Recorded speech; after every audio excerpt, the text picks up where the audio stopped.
It is episode 445 of the Beerfield Podcast. I am your host, Chris Hopper, at Beerfield Hop on X. You wrote down 444. 444. It isn't the 444th episode. 444. 444. Did I say something? Did I say 443? 445. Oh. I was like, oh, we're one more. I'm fast forwarding. Now, I was doing the math, actually. We've got over 500 if you count the Sunday live streams, but we don't. So here we are, episode 444. Oh, it's been good. We're done. Perfect. We're Let's see you guys we're later. done. Bye. It's been fun. It's been real. No. It's all you, Ryan. So this is episode 444. We took a break last week to kind of break up our off-season Dynasty chatter and redraft. So we'll spend the next month on redraft before the regular season kicks off. So we're going to start that by getting y'all set up for training camp. So we were going to do division by division, but as I went through news and stuff for the last couple weeks, there is a ton that has hit about guys that were out with injuries, guys that are out with injuries, how guys are being used in training camp as it's already started. So we're going to do that as a primer instead, and then we'll take what we were going to do for the NFC next week and turn it into a initial ADP check. So we'll kind of go through where guys are going and how we set up rankings when we do redrafts, and kind of just break that down, guys who think are going high or low or whatever. We'll just kind of take a first look at ADP together as we get this redraft season underway. I introduced myself. I didn't introduce anybody else. I am at Hop134 on Threads, by the way, with 2 Ps. Is Threads still around? Yes. And it hasn't changed its name or done anything stupid recently. At Beerfield Theory, at Ryan Miner _FFB, my esteemed co-host, Dan. Ryan, how are you two this evening? Great. You'll never find me on Threads, but you always see me on Twitter and Facebook. I'd spent 8 hours handing beer to people today at a golf outing. So you can say I have a very difficult job that people should not be jealous of. It was actually kind of nice today too. Yeah, it was not. I mean, especially coming off of a 2-day weekend of music festivals. Oh yeah, we're 95 plus degrees until it stormed up there because it dropped 20 degrees after it stormed down here. They got overnight heavy wind and some rain, but everything missed during the festival time. So, but I go on vacation. I go to Colorado on Thursday, so that's why we're going on Monday. Vacation. All right, let's go ahead and get into beer previews. What's fueling Beerfield?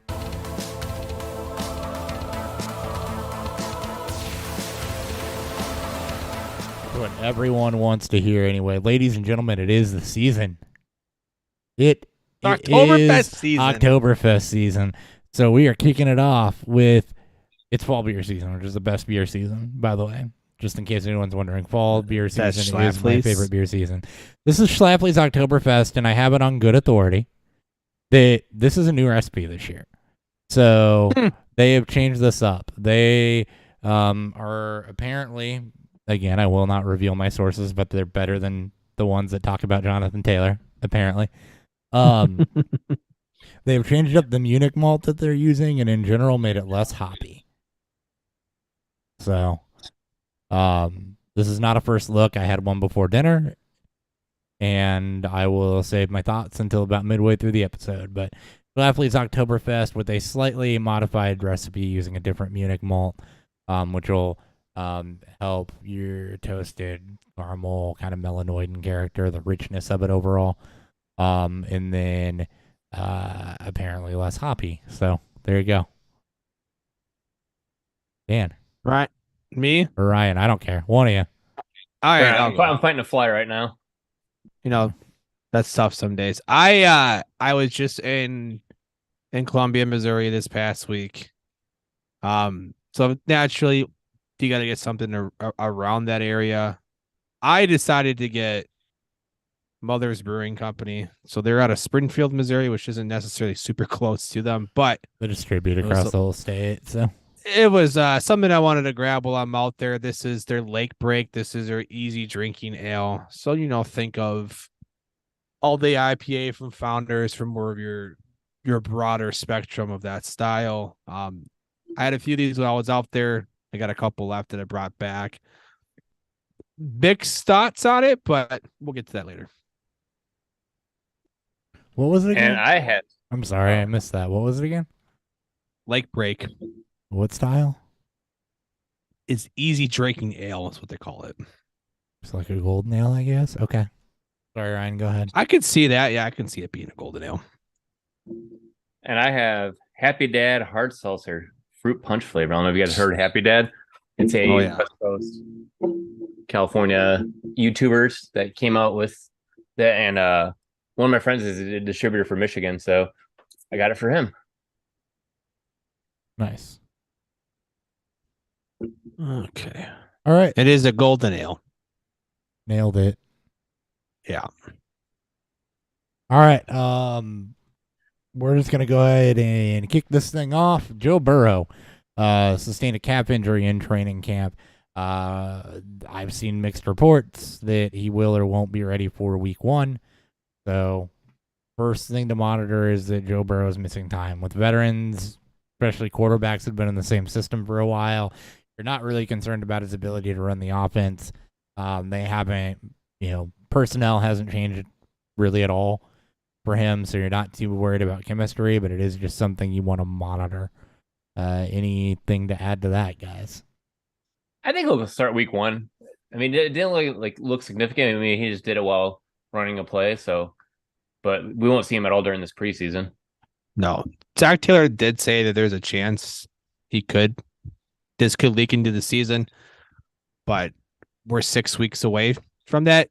And I promise you, within that 6 weeks, we're going to have much more information. So Yeah. as of right now, if there's a way to create a dip in his dynasty value, it's this, I guess. But there's no need to freak out. You're still drafting Jamar Chase. Where you draft Jamar Chase, you're still drafting Higgins when you're drafting Higgins. Exactly. That's really the biggest news, is just don't freak out about this. If you're drafting over the next couple weeks and Burrow's not playing, or people are, what about the calf injury or whatever, especially in home leagues, take the discount first off. But second off, don't be worried about it. Just business as normal. Just draft him where you normally would. Yep. All right, Saquon Barkley, 1-year deal worth $11 million. So much ado about, here's another $1 million, shut up. Yeah, plus $2 million incentive, so it's like $13 million overall. Yeah, But depending on no what one those likes running backs incentives are. anymore. Yeah, we'll get into that next, actually. This will merit a little bit more conversation, so it's probably a good thing to break this up. This Jonathan Taylor saga, with the Colts in general. So he's on the PUP still with the ankle injury from last year. He met with Colts owner Jim Irsay, who basically said, we're not going to extend you. It doesn't matter. You or I could die tomorrow and nobody's going to remember we were here. We were here. This is what it is. We're not going to extend you. Jonathan Taylor asked for a trade. The Colts responded by saying, well, we have the story here that you complained of back pain when you came into camp, so we're going to put you on the NFI. We're going to consider putting you on the NFI list so that we can withhold salary. And to me, this is first off, Irsay needs to shut up and let Chris Ballard do the talking. Absolutely. And he's needed to shut up for a while, because you are headed to a one-on-one fight with the NFLPA if you're trying to throw a guy on the NFI list to withhold salary that wasn't really hurt. You're completely you're not just devaluing that. You are shitting on a player, and this is a brotherhood, man, and this is going to hurt the Colts through their rebuild in trying to attract and sign free agents, or even trying to extend their own players, seeing how Jonathan Taylor's being treated. This is beyond just the whole running back saga at this point, in my opinion. Yeah. Yeah, it's insane. I I still don't think anything's gonna matter from this. I still think he won't get traded. The whole injury part is something we'll have to see how that plays through over the next 6 weeks. But I don't expect the Colts to move him. I don't expect the Colts to move him in season. Now after this year, he's a free agent, so I don't expect him to be back in Indy. Then we can have that conversation then. But no, not a chance.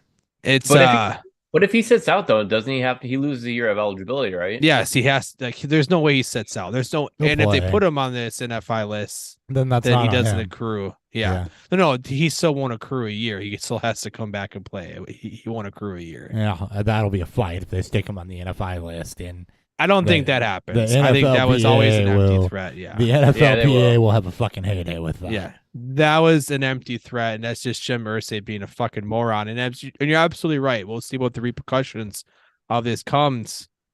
And the sad part is, this is the owner. Like, this is the guy that makes overall the ultimate decision. So it's not like this isn't Chris Ballard or your head coach who you can just remove from the situation. This is gonna have potential repercussions. I already thought they weren't gonna re-sign Michael Pittman. I definitely don't think they will now. I can definitely see Pittman, who will also be a free agent. Him potentially being moved. And again, this is a team that probably thinks they can compete this year, at least for the AFC South division title. They're gonna probably figure out very quickly that they won't, and then that'd be the only time I see Taylor being moved. I also don't see teams paying up to trade for him with 1 year left and then having to likely pay him on top of it, because the cost is easily a day 2 pick, even coming off of an injury riddled season last year. He's 24 years old. He's one of the league's best pure runners. And while he's got a shit ton of wear and tear on his tires, teams will still pay for the things you've done for us, not what you think they'll do for them in the future. Yeah, I mean, look how well Sittenhouse working out for J.K. Dobbins, right? J.K. Dobbins right now. Excuse me. Josh Jacobs. Yeah. Look what it did for Le'Veon Bell, Melvin Gordon to an extent. Fuck. It's never worked. I don't know of a situation where it's worked out well. And it's not like JT, came into the NFL, with he had over 900 carries in college. And he's been a bell cow for over a year and a half. In the NFL, he's unfortunately, I can see teams just not wanting to pay him in general because of the amount of, wear that he's had on him, the amount of usage he's had and the amount of just unnecessary hits he's taken. Well, no, and then he's trying to use his leverage, but it's like, well, look at Ezekiel Elliott, look at Leonard Fournette, look at Kareem Hunt, look at all these other free agent running backs who are still out there. Well, it's going to cost him a lot less. Yeah. And that's also a good point, because guess what? Zach Moss has a broken forearm, and suddenly you're down to rookie Evan Hull and Deon Jackson. Deion Jackson, yes. Yeah. The 1 week wonder. Yeah. So Hello, Dalvin Cook. Case in point, right? They have a reason to bring somebody in. They might just be looking for another crack at something. It's a rebuilding team. I don't see Elliott or Fournette or Hunt necessarily wanting to go there, but Yeah. Yep. All right. Anything else on that? That's a clusterfuck is what that is. Yeah. I don't think much of it will happen, but even if they try to strike a deal, I mean, I've seen people try to say, they should do this type of deal, that type of deal. It's like the teams aren't going to trade for him. Yeah. There's and Colts aren't going to sign him to an extension right now. It's like, no, go ahead and sit out. Who the teams that people throw? Well, what about the Vikings and the Bills and the Chiefs? First, they're not made of money, and you have to have a contingency plan plus what you're giving up to get him. Right? He's not going to be some late day 3 pick. No, I mean, look at Christian McCaffrey. How much what was traded to get him. At least McCaffrey, it's like a glorified wide receiver that just takes a lot more, carries than he should. But you're right though. He doesn't if you're not of the mold of McCaffrey at this point, it's sad to say, but I mean, this was always the risk if you held on to Taylor and Dynasty for this long. I mean, this is a point that you're looking at, right? As we always talked about, Hopper, and I mentioned this a bunch. is 1 year left on his rookie deal. If you are not competing, you better hope that there's a fucking sell window that's a lot better than this, because it's just going to keep getting muddier and muddier and muddier as this pulls Alana into the season, especially if they can't move them. Yeah. That's it. All right. Tim Patrick was carted off with a full Achilles tear. He's going to miss the season, and KJ Hamler is away dealing with a heart condition. This opens things up for Marvin Mims. So He was also hurt. He's also hurt right now. So It's also hurt. so It's so, dude, I feel so I fucking feel bad for for Tim Patrick. for Tim. Mike, Right? like, he battles back from his ACL tear, then tears his Achilles. Yeah. He's gonna be a free agent. Like, he's probably, I won't say done, but Yeah, that's going to be hard. It's hard to come Yeah. back from that anyway. It's going to be really hard to come back from after 2 years off. And I mean, really, suddenly the Broncos are very, very thin at that position. So, you know, they had some of the best depth there too. And then well, I still got Lil Jordan Humphrey apparently, but they do. Oh, here we go. The slowest slot receiver in football. right. He might but, as well be a tight end. Mims, I don't think is serious, but with Patrick Dunn and who knows when KJ Hamler will be able to return, this is going to pump Jerry Jeudy up. And probably Sutton too. Sutton's going to be boosted up for sure. Yeah. And the overall excitement too with the Sean Payton drama. You guys see that? No. Sean Payton calling out the Daniel Hackett to a point where Aaron Rodgers has to then call out Sean Payton for attacking his former OC. No, I mean, Oh, it's great. I saw something about Rodgers responding. I didn't hear what Peyton said or see it or anything like that. He basically just called it. I think he just called them doc. He just called it the worst coaching job of all time or something like that. Well, I mean, is he wrong? No. Like, especially if you had one of the greatest defenses of all time last year that doesn't get talked about no. because the offense was so fucking bad that they couldn't win games. Like, it's insane. It's like, I held your team to 15 points. Oh, sorry guys, we only scored 10, like Right. 100 times last year. Oh my god, The defense kept them in the games, like you said. So frustrating. It was bad. Mm-hmm. Yep. Justin Herbert, 5 years, $262.5 million for his services. The 5-year deals is kind of the running rate on 5-year big money deal is kind of the running rate on quarterbacks right now, huh? Yeah. I'm also wondering, just with Burrow also getting as banged up as he's been since he's been in the NFL, if he's not gonna, I don't think he's gonna reach 6. I don't think I wouldn't be surprised if the Bengals also put him at 5. I wouldn't either. And you thinking like what, 5 and 275? Yeah, it's the consistent year to year. Like there's something like he just gets banged up, and thankfully he doesn't really miss much time outside of the ACL tear. But it's I don't know. Now, But he's also more of a pocket passer. He's not one of these rushing quarterbacks either. That makes you do realize that the majority of these injuries are coming from the pocket. Like, he got hit.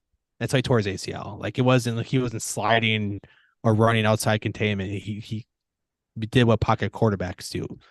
He was just trying to evade a rush, and he got hit hard, and that's it. So it's more of a freak accident. This could happen to anybody, but I'm wondering, just given that, if he's not going to get a Josh Allen type of extension, who got, I think it was 6 or 7 years on top of his deal, and Mahomes went up to 10 in total with his too. So, but I think he's having to get paid more than Herbert, and I think he's going to be more than like the $1 or $2 million that we've seen with the escalation between Hurts, Jackson, and now Herbert. I think Burrow will be, as you mentioned, Hopper, in that 270-ish range, potentially even 280. Just the success that the team has had in that short time frame with him.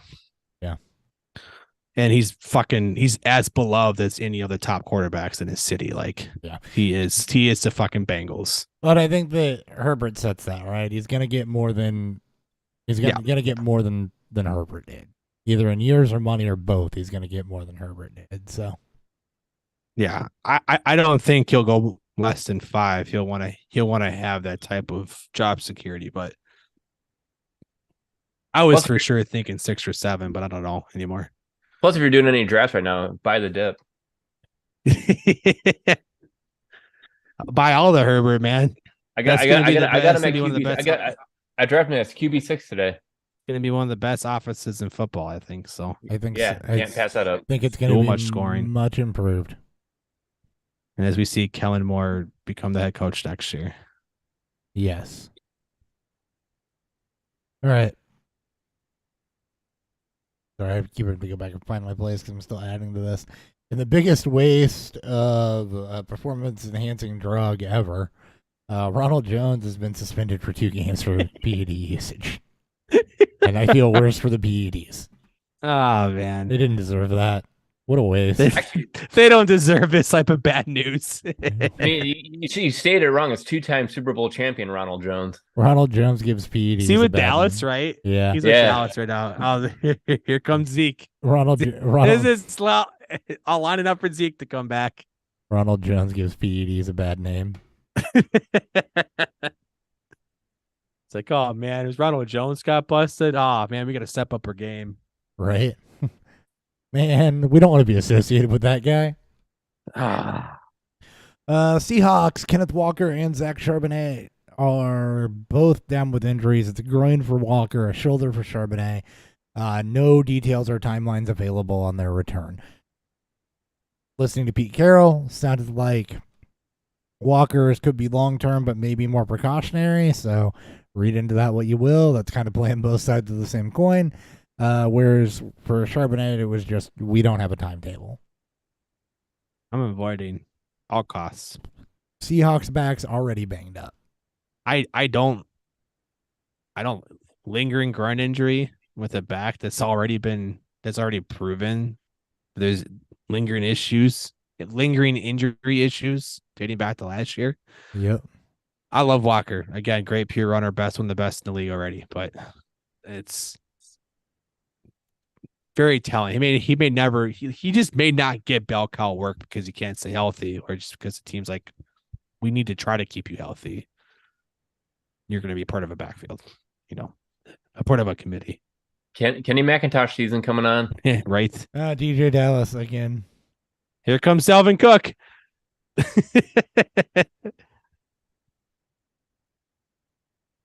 We'll get to Dalvin Cook in a minute. That's a whole different thing. I just realized. Sony Michel retired from the NFL. The Rams have signed Royce Freeman to replace his roster spot. So for 5 years, Sony Michel is out of the league. Remember when people thought he was better than Nick Chubb? Yeah, that's why. All because New England's fucking stupid. Mm. Those of you that paid attention to the right things always knew Chubb over Michelle. Always should have been Chubb over Michel. But anyway, definitely injuries played a role in his career downfall. Best of luck to him, etc., etc.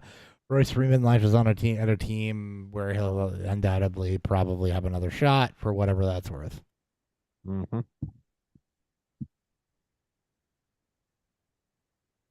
All right.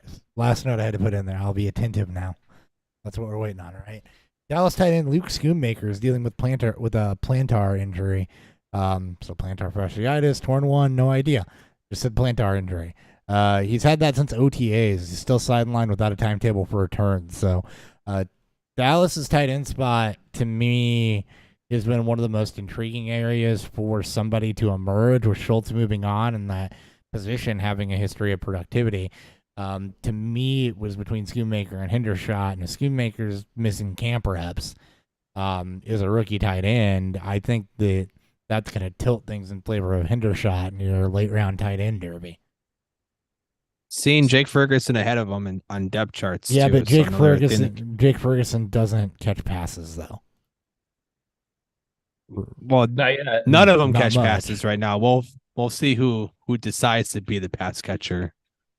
Not a bad spot, as you mentioned. Not a bad idea to take a shot at one of these guys late in your draft, especially with heavy, deep bench and maybe some tight end premium to it. Might not be a bad idea. Right. Let me look at Ferguson actually, because there was a point where it was Ferguson and Hendershot last year. Hendershot's the much more athletic one, I think. Absolutely. Yeah.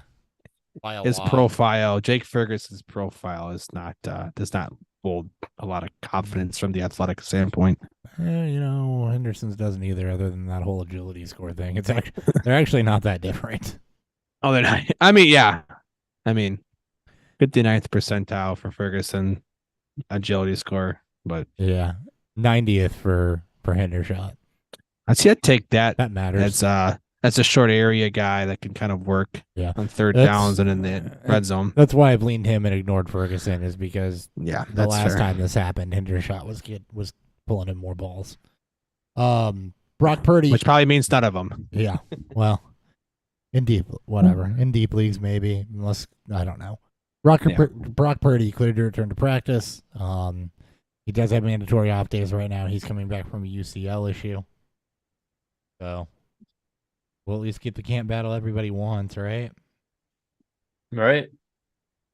Sure. Resounding. Odell Beckham is practicing with no real limitations to start training camp, so he's all the way back. Bateman, on the other hand, is on the pup. And Zay Flowers sounds like Flowers has been the most. I've seen reports of him being the most standout of the receivers. So yes, we'll see what that continues. Yeah, the Ravens receivers are going to be intriguing throughout the whole draft process, because I think everybody expects them to throw more and believes in the arm talent of Lamar. Whether he can rise to that occasion and the receivers can rise up to do that is going to be, the thing that everyone's got to watch. But there's kind of, this brewing situation there. Not really situation, but there's this brewing.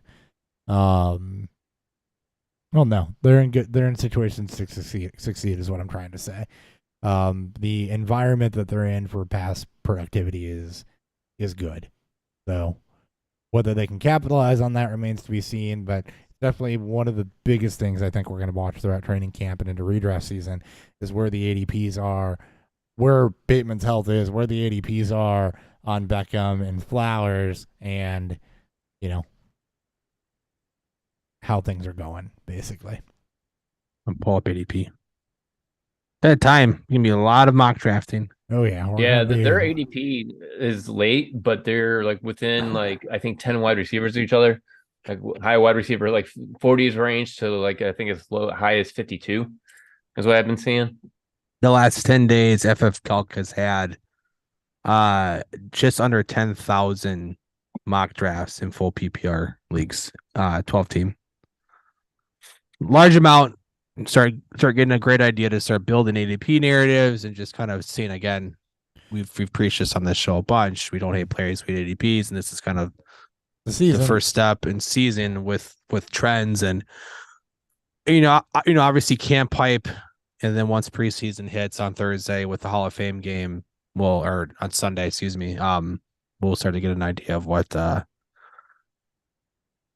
these trends are going to look like. Did you find their current ADP? Oh, sorry. No, I was looking. I just pulled it up. I know Ryan said where they were at in wide receivers, but I'm curious where they're at overall. Let me pulling up right now. Now, are you both on FF Calc or are you using Fantrax, Ryan? I'm on Fantasy Pros. Gotcha.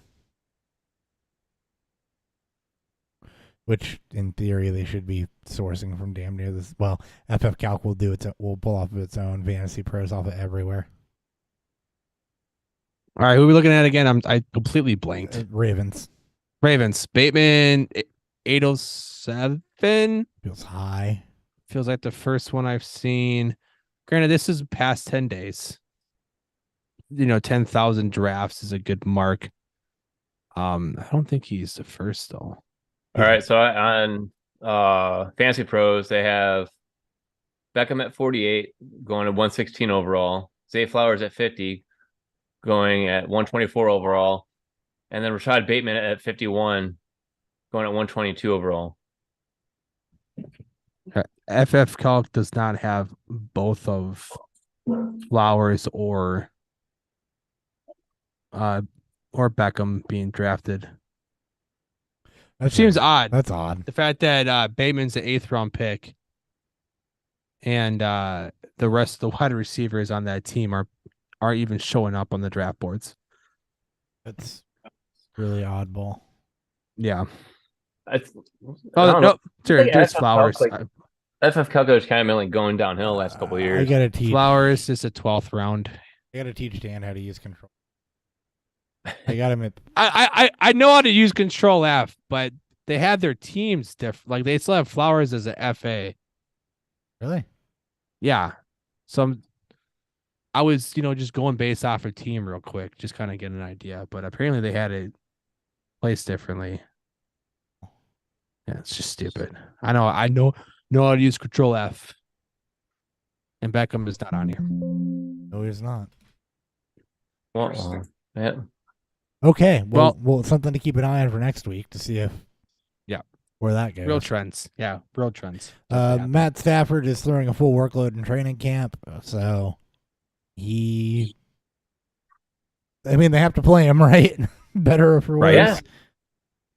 He's only a couple years removed though from being he was a top 5 quarterback, fantasy quarterback. Yeah. Last year he was injured. I mean, this year, it'd be a nice bounce back, and you can land him as your QB2 right now. The thing that scares people is that it's nerve related. Yeah, that doesn't scare me. You can wear enough padding around you. I mean, if it's nerve related though, you don't have to get hit for that to flare up. Like padding isn't the only thing. Like padding isn't going to save you from nerve issues if something's pinching during your throwing motion, or if you just have numbness that hurts your grip, or whatever the case may be. Like padding doesn't save you on nerve related shit. That's what scares me about it. I have the doctors clear him though. I'm not too worried about it. And without surgery or anything either. I mean, it just depends on what it is. But if something was pinching or rubbing or whatever, then that can flare back up really at any time, even if he is cleared. Yeah. For QB21 on Fantasy Pros. That's a value. I think the other problem is that they're really thin at wide receiver. So I'm gonna say Andy's probably going to get murdered behind that O line too. I think it's QB. 2 QB slip for flex. These are QB4. Probably what you want at best if you're going a little heavier QB. Yeah, I'd be fine with him as a QB3. If he's going at 21, you're not going to get him. That's a 4, but I would true. take him as QB. True. QB3 with upside because he can definitely play higher than that. There's no debating that. But yeah. Javonte Williams is cleared for contact,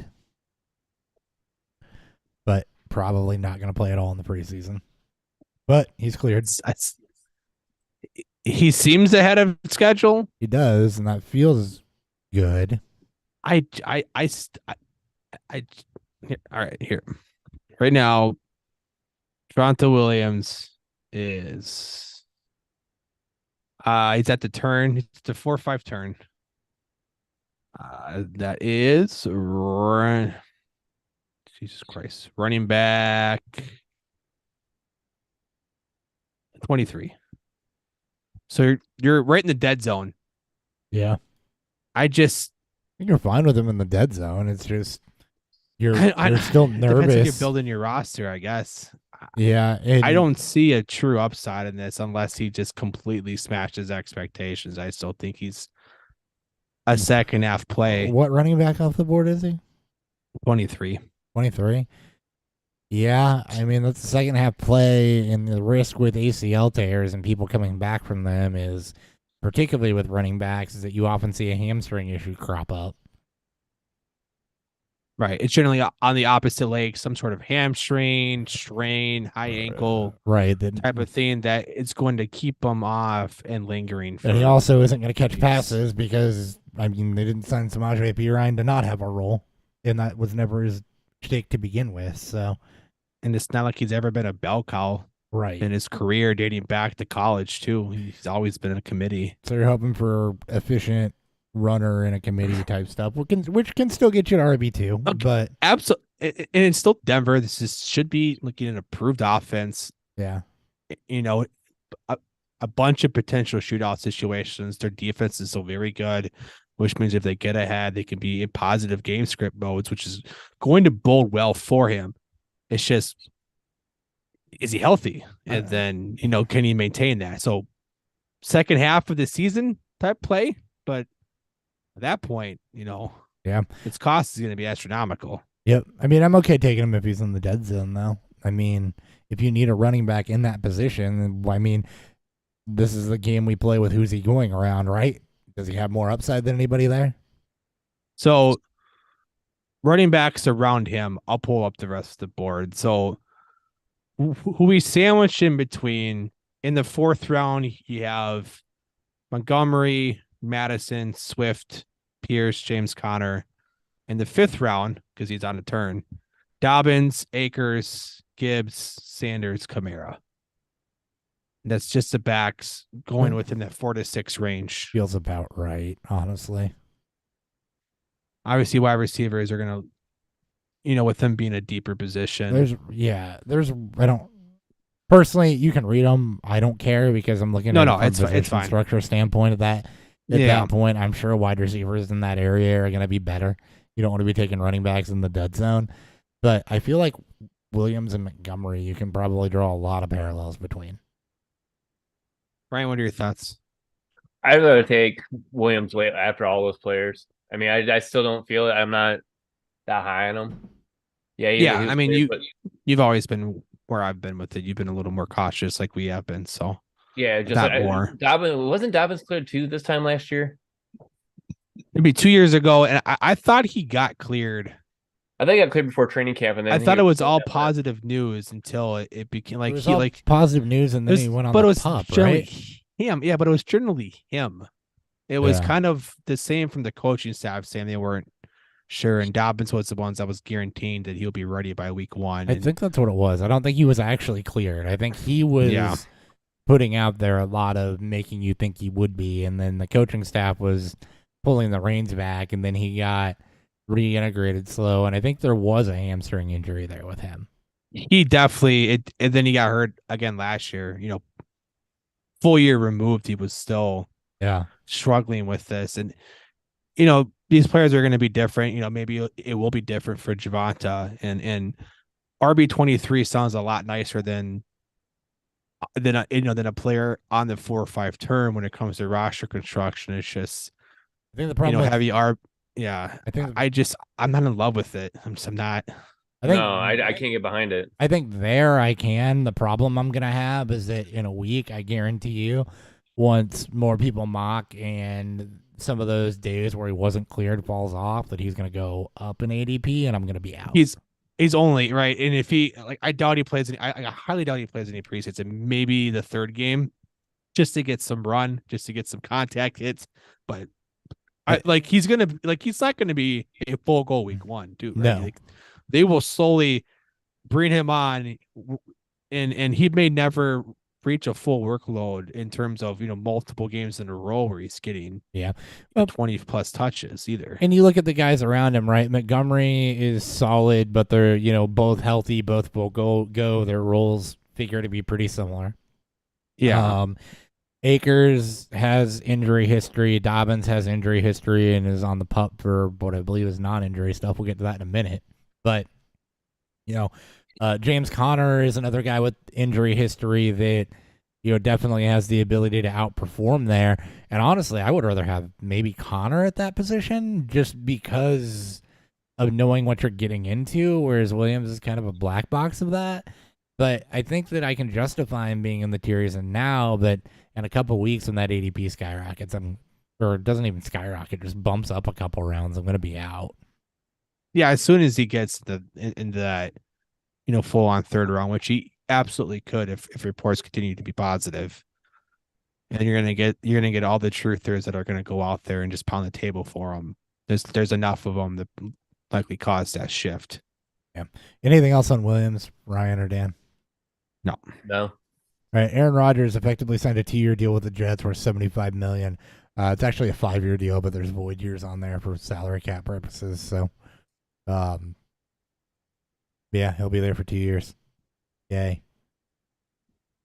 John Ross. That's how I feel. Yeah, So they hope. right. Until he's traded to the Vikings. Until he doesn't make the playoff. Yeah, he goes to Minnesota to replace Cousins. Oh God, the worst timeline. John Ross is retired from the NFL after 6 seasons. What a great top 10 pick. The first high round draft pick I hated. Even more so than Mike Williams from the same draft. Yeah, no, I didn't hate the Mike Williams pick. I actually liked Mike Williams coming out. It wasn't until the started to stack up that I didn't like Mike Williams. I liked Williams as a prospect. It's the injury stuff that just has me off and the disappearing acts. But I liked Williams way more, especially in that draft class, than I liked John Ross. John Ross was just fast, and He was always for whatever he reason, was He was a short speedster. he ran sub 4.3. That was his downfall. and he never used it for anything. Because you can't quantify his net speed in everyday game life. Yep. Bryce Young, Panthers starting quarterback officially. Only a matter of time there. Zach Ertz Pretends to be shocked. Yeah, Zach Ertz opening camp on the PUP list with his ACL injury. Just something to monitor. Bears signed Cole Kmet to a 4-year deal worth $50 million. Cole Kmet started to have a breakout season last year, so How much? get That's paid. got to be because they need to get to the salary cap floor, right? No, You think? no. Tight ends just get paid, man. I just he's done. He's made. I feel like he's done literally fucking nothing. He did 2 years ago. He didn't catch one touchdown. Yeah, And then I mean, I don't he's- really care about. I mean, he started that's to more come part of the on- offense, but yeah, he started to come on last year, and it's really a 2-year deal. They can cut him after 2025 for like $4 million in dead cap. Well, I feel like it's almost all those deals are front loaded. That way you can restructure when you need to. People have mentioned the Bears needed to hit some sort of, because there's a cap minimum. Like you have to spend a certain amount of money if you don't, you get fined. He's Or, basically like, potential loss of draft picks. here's the tight end. Yes, you do, but they're at the cap floor. Okay. Because they went out and spent a shitload in free agency. They're not under the floor. Okay. The guys that he's around contract wise are Njoku, Conklin. Tyler Conklin makes that much money. What? The Yeah. Jets, man, they paid him. Don't say about Tyler Conklin either. Never mind. No, That well, he, I'm good. so for some reason, he's on this list, but he likes literally has half as much money. But yeah, Dallas Goedert, Hunter Henry, David Njoku is who he's close to.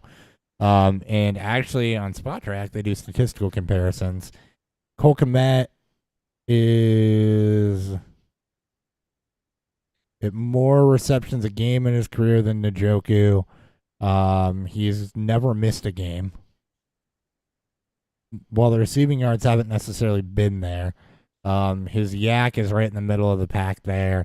Really low drop percentage. He came on strong at the end of last year, and he's a solid blocker. Like, he's a part of the reason why that run game's been so good.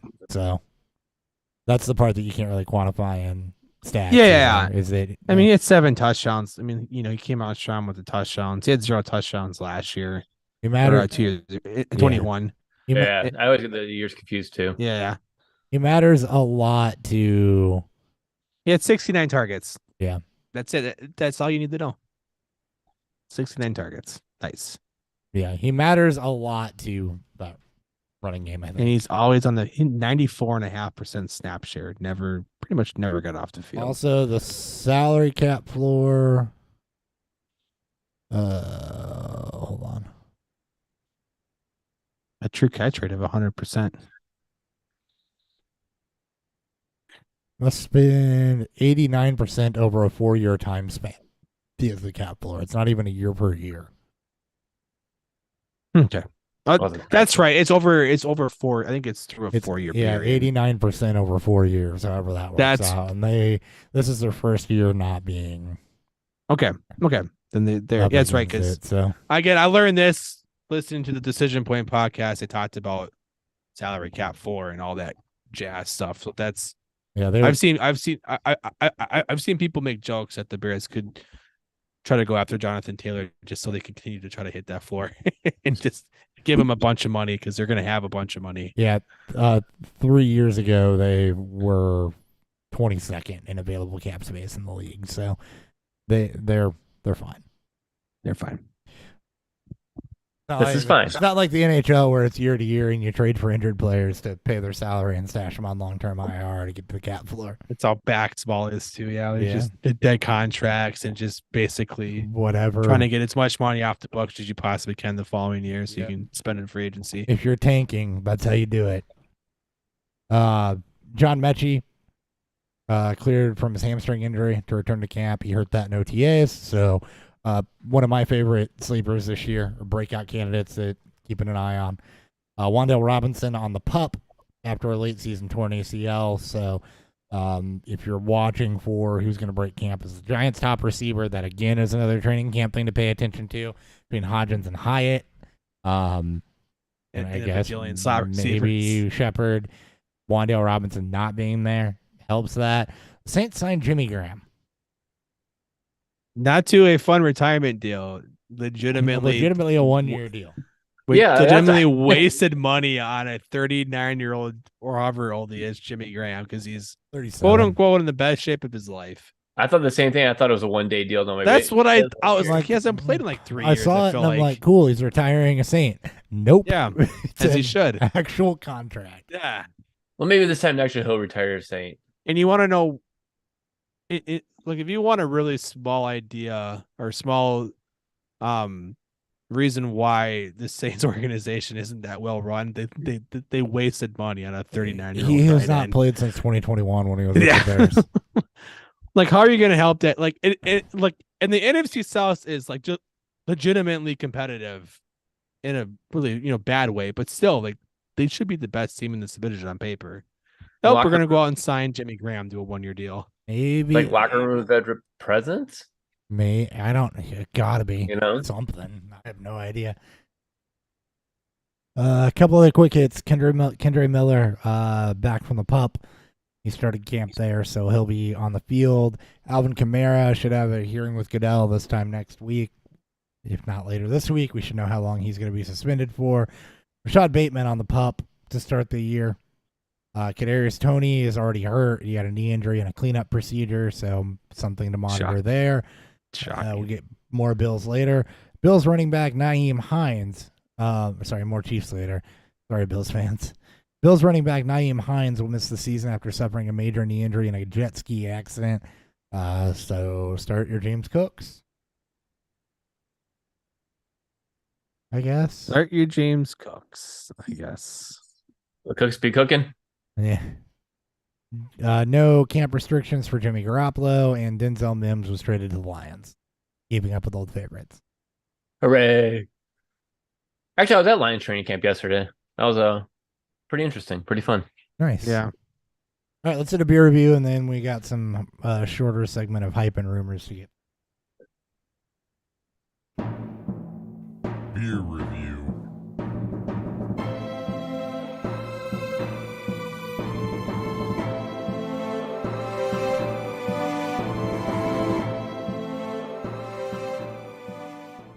All right. Ryan, go ahead and start us. All right. So I had Happy Dad, which is a hard seltzer, fruit punch, gluten-free with electrolytes. So it's kind of healthy for you in a way. And also it's not that tall can anymore. Like, like your Trulies and that. It's the short can. Meant to be a beer. And what's nice about it is actually, I don't know how many seltzers you guys ever drink, but like how like carbonated they are. Like you can't chug them, Well, this one kind of has like a little bit of carbonation, not too much, but it has like a lot of flavor to it. So it actually pulls out the flavor more and not that much carbonation where you're always kind of like anytime I drink it, I'm always burping. No matter like if I take 2 sips, 3 sips, chug it, it's a burp. This one I haven't burped once. So definitely highly recommend it. Is Happy Dad, is it a vodka seltzer? I don't think so. Malt I liquor? don't remember if that one is. Anyway, That's a good question. I'll look it up if you want to do your beer review. It's a beer. Okay. I'm sure they may have Not that I've had. Potentially vodka down the line, but I think it is No. just I thought not in that sorry. shitty skinny can. That's though. I mean, Hold on. I fucking hated seeing them when they pop up, but they've done some pretty stellar marketing. The Death Row, That one's really good too.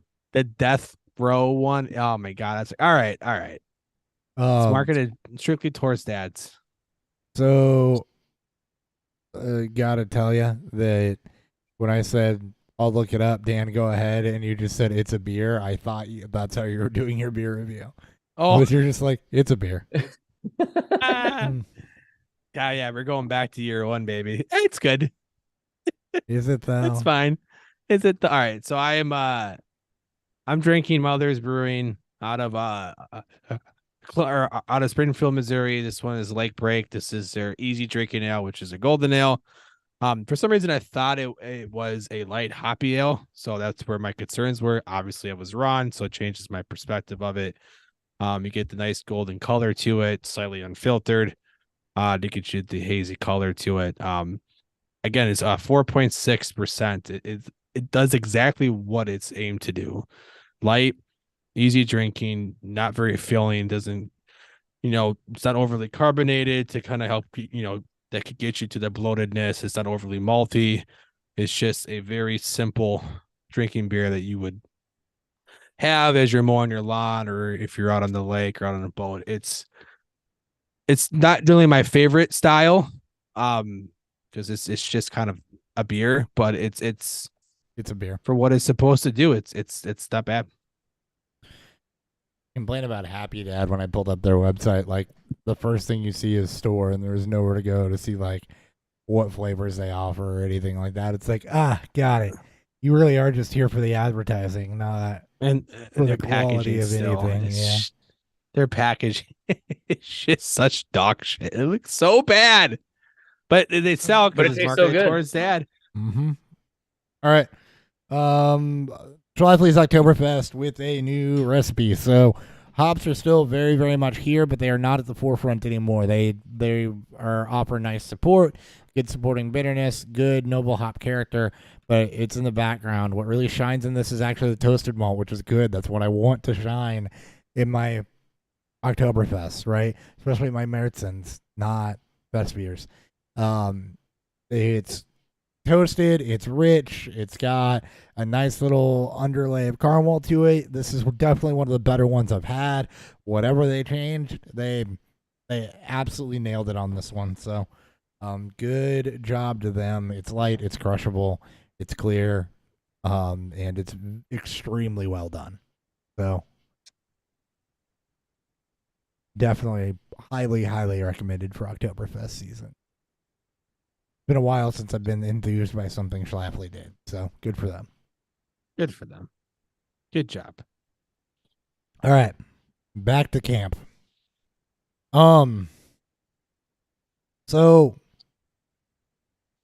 this is the part where I was going to talk about Dalvin Cook to the Jets being essentially a done deal, aside from dollars. He's watched practice, taken a physical. Sides apparently have high mutual interest. And then I found another Dalvin Cook entry later on that actually has details from his accuser in the abuse case in Dakota County, which I forgot was a thing. Yep. He apparently offered $1 million to clear him of any wrongdoing to the victim of this. And I'm going to read the excerpt here based on what the court filing the affidavit says. It comes with a trigger warning. So if you are triggered by domestic violence or descriptions of such, fast forward about 30 seconds. Craig's latest filing, Craig being the attorney for the victim, I think, or is the victim, I don't remember, I don't know which. Also describes Trimble. Okay, so Craig is the attorney, Trimble is the victim. Craig's latest filing also describes Trimble's sworn allegations against Cook, saying that after he threw her over a couch and into a coffee table, her forehead and nose gushed blood. When she went upstairs to wash off the blood, Cook followed her, threw her down, pinned her, punched and choked her, and then grabbed his rifle and pointed it at her head and yelled death threats, the filing said. Cook reportedly had knowledge of his lawyers offering the victim $800,000 in exchange for a sworn affidavit exonerating him or of any wrongdoing. He then increased his offer to $1 million after the initial offer was declined. A lawsuit for physical and emotional abuse was filed against Cook in November of 2021 and is still pending at this time. He remains a free agent, scheduled for trial in Dakota County Court next year. And now all of a sudden, I don't care about Dalvin Cook. No. And like the Not sad really. part is like when this came out, I mean, a lot of it was painted on. It was kind of both parties were, I think, getting blame. And then it just kind of went away. Yeah, it disappeared. I forgot about it entirely. It feels like right now it's still kind of being thrown away, except you get little small notes like that, and then notes that are the NFL is still potentially deciding on what his punishment could be. We still don't know. And while he signs with the Jets, fine. Like it hasn't happened yet. I'll wait until it happens to actually give thoughts. Because I feel like he's been linked to like fucking every AFC East team. Yeah, that level of detail. Yeah. Really, like, I don't care what she did to you, dude, unless she was holding the gun to your head. It ain't good. No. And I hope he gets what's coming to him if it all finds out to be true. So we're gonna move on from that. Yeah. Kyler Murray, no timetable for a return, and the current thought is Clayton Tune's mobility may fit the system better than Colt McCoy's. Yes. I am fully on board with Clayton Tune season for a trial run. While this is this year's Bailey Zappi. I mean, this is basically Garoppolo when he got his come out party with the Patriots. Brady's it was when he was suspended for Deflake. I think it was Deflategate. This is gonna give Tune his chance to shine. And we know who Colt McCoy is. Why the fuck would he even he shouldn't start to begin with? No, let Clayton Tune cook. Yeah. Let him cook. Let Clayton Tune jam, man. Right. Let the man spin some records. And I'm all for handcuffing Murray with him to start the season. Do it. He's mobile. Let him jam. Tune. I get it. You gotta let him jam. Jam to those tunes. Ryan's like, nope. That's it. I'm not giving Dan nothing. That is a horrible dad joke. I mean, terrible. That's why I'm a stepdad. So I mean, I don't get to be as cool with the fall-on dad jokes. Moving on. Chiefs wide receiver Rashee Rice is leading all receivers and first-team reps for Kansas City with Kadarius Toney out. And yet all I've seen is how Sky Moore, it's been Mahomes' favorite target. Things to keep I don't know, man. Right? At some point, someone's going to have to do step something. up. Yeah. You might as well keep trying to trot out mid-30-year-old Travis Kelce who's throwing punches in practice. Right. Over nothing. It's one of these guys got to step up. One of them has to. Yeah, there's gonna be some receiver that steps up. We know what MVS is. Sky Moore for a second-year breakout, or Rashee Rice, who fits the Juju role decently. So yeah. I like Rashee Rice. I'm interested to see if that hype continues. I like who's ever cheaper in redraft, but I do want to have some. It's probably want to have some Rice of both right now. I would assume they're both double digits. I would assume it doesn't just take a shot on one of them and watch the other. Yep. Yeah, Rashee Rice is gonna be the cheapest. It's almost like I can look. I do think they're both. Sky Moore's moving up. Kadarius Toney's going down. Not Sky. I feel like Toney too. Whenever he gets back, depending on where the ADP is. Sky Moore is 10th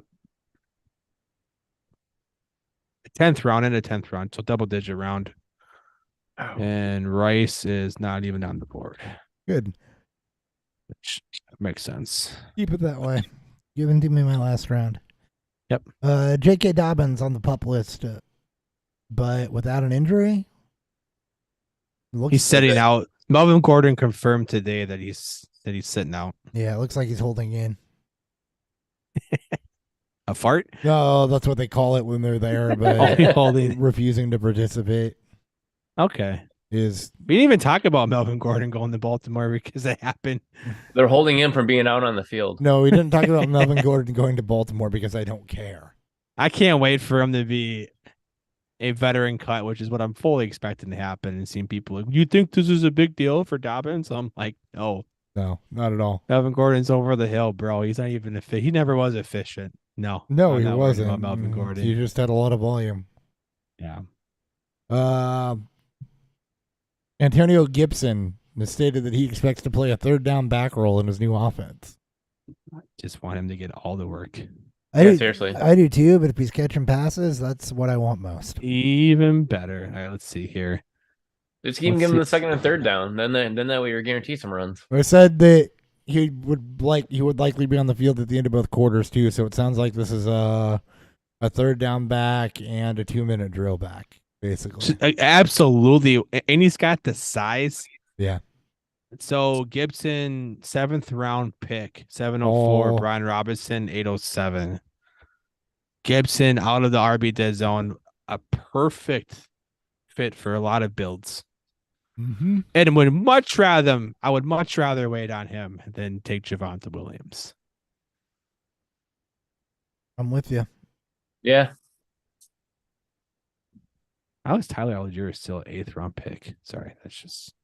Are you still looking at FF calculator? Yeah. Not anyways. Rashad Penny has been getting the first team reps in training camp with DeAndre Swift. While DeAndre Swift has been getting a ton of receiving work. Anybody surprised by this? This is exactly how we expected this would probably play out. Yeah. Yep. Not shocked. Sam Laporta is expected to have a role right away in the Lions offense, which high draft pick, he should. I was noticing him as like the number 2 target. After Amon-Ra St. Brown, it was him. Amon-Ra was about to have Amon-Ra put some money down on him leading the league in targets and catches. That dude, nobody there is going to take targets away from that dude. Williams suspended and has been bad in practice. I don't know if that's actually true outside the fact that I saw that he had 3 drops today, apparently. Yeah, well, then he also had a nice toe dragger later in the day, so. No, it don't matter. He ain't playing. I look at it just the same way as we looked at Jamar Chase when he couldn't catch a ball because he didn't see that there was no lines on the football. And that's when everyone started dropping him, So I come on, man. Right. Jamar Chase, a generational wide receiver back in the. And you were worried about lines on a football. Yeah. That was also his rookie season. This is near to Jamal Williams. No, this is the second year. The second half of his. You say Jamal? Second half of his. I'm sorry, Jameson Williams. Yeah, see how much I care? I can't even get the name right. Don't bet on it. Nope. Yeah. Don't talk smack about JMO. Isaiah Pacheco is expected to start for the Chiefs and seeing an increased workload this year. So Clyde's just going to be completely phased out, I guess, or are they going to try to let him compete with McKinnon for receiving work? Good question. Same roles as last year is what I'm expecting. Yeah. Same roles as last year, but it's going to be still that high hand approach. Who's ever hot is going to be the one's going to be on the field the most. Which I prefer to get McKinnon late in every draft if I can, if I'm going to draft any of them. Yeah.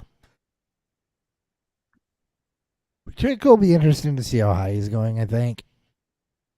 Or low. I think He's going 6th, 7th, 8th round, somewhere in that range. There's a point where he'd be a value. You'd think. And last note, Bill Belichick is allegedly on the hot seat during the season. It has actually been on the hot seat to varying degrees since 2019 when there were reports that he and Tom Brady butted heads and Brady leaving town. I mean, I think he's been pretty trash since Brady's left, so I'm not going to lie. And mismanagement. He's had a longer rope than anybody else would have. I mean, granted, he's earned that, but yeah, shit personnel. I think it's time to let him go. I think it's time to fully embrace the post Belichick and Brady era completely. Yep. I agree. It's over. I agree completely. All right. That's a show. Anything else, you guys?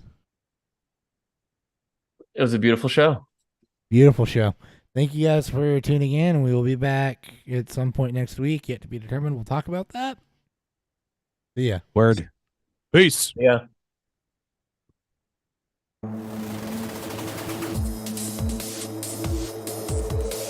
Beer fuel.